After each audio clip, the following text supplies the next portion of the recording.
কার কার good মর্নিংটা এমন হয় অবশ্যই জানাবেন ওষুধের ঠোঙা আর চা নিয়ে। তো আমার সকালটাই এরকমই যায়, ওষুধের ঠোঙা আর চা নিয়ে। আমার ছোট্ট কিউট বেবি। হ্যাঁ, গুড মর্নিং মর্নিং। আর যার জীবনে এরকম একটা জীবন সাথী থাকে তার কথাই তো আলাদা। আমার আল্লাহ আমাকে অনেক লাকি করে তুলেছে। আমার শরীরটা খারাপ বলে উনি অর্ধেক কাজ প্রায় আমার করে দিয়ে চলে যায়। এসিটার দেখেন জালিতে কত ধুলো পড়েছে, সেটাকে সার্ভিসিং লোক এনে করানোর দরকার নেই। আমার সুপারম্যান আমার সব করে দেয়। হাপুস করবে ছিল না। হ্যাঁ, ভাও ভাও কি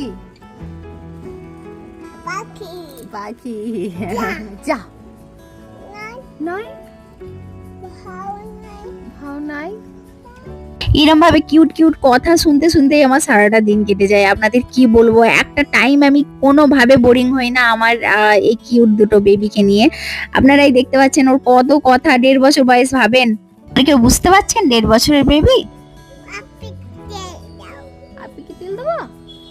মাশাআল্লাহ, নজর না লাগে আমি বলছি বলেই তা নয়, মায়ের নজর সবসময় বেশি লাগে। আল্লাহ সবসময় হেফাজত করুক। আর দেখেন ও নিজে নিজে সব কাজ করতে চায়। আমার বেবিদের এখন স্নান পর্ব চলছে, সকালে উঠেই এখন ইদানিং গরম পড়েছে তো ওরা উঠেই খালি বলবে মা হাপু করবো, মা হাপু করবো। তাই সকাল সকাল ওদেরকে হাপু করে দিয়েছি।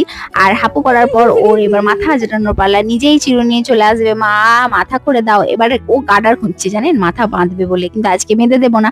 আর হাতে হাতে জানেন ও কত কাজ করে দেয়, আমি যা কাজ করবো তাই কাজ করবো। ওরা দুজনাই, আমার দুটো মেয়েই হাতে হাতে আমার সব বেশিরভাগ কাজটাই করে দিতে চেষ্টা করে আর করেও দেয়। আর আমি কোনোদিন ওদেরকে বারণ করি না, কারণ এই থেকেই অভ্যাস শুরু হয়, অভ্যাস শুরু হবে। আর ডিম খেতে প্রচন্ড ভালোবাসে। ডিম খাইয়ে তারপর ওর নিচেতে পাঠিয়ে হলো। আমার এখন শরীরটা খারাপ, আমার পক্স হয়েছিল, ওই জন্য আমি এখন বেশিক্ষণ টাইম ওকে রাখি না। ও দাদির কাছে নিচে ঘরে পাঠিয়ে দিয়েছি, আমি ওপরে ঘরে থাকছি তার জন্য। এবার উনি জালিটা লাগিয়ে দিচ্ছে, জালিটা শুকিয়ে গেছে তো এই জন্য লাগিয়ে দিচ্ছে। এটা আমার সুপারম্যান, সব জানে সব পারে, তো তাই হয়েছে ব্যাপার।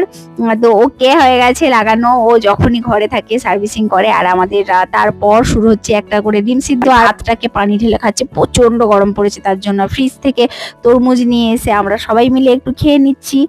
ঠান্ডা ঠান্ডা তরমুজ ভালোই লাগছে। পরে এবার আমাদের রান্না বান্না শুরু হয়ে গেছে। আর আমার মায়েরা সবসময় আমার হেল্প করে, ওই দেখেন ধুয়ে এনে দিচ্ছে সবজি পাতি। আর কি হয়েছে জানেন, আমি মুছছিলাম আর পাপোজাটা ঝাড়তে গিয়ে নিজেই পড়ে গেছে, উনি কুড়িয়ে নিয়ে এলো।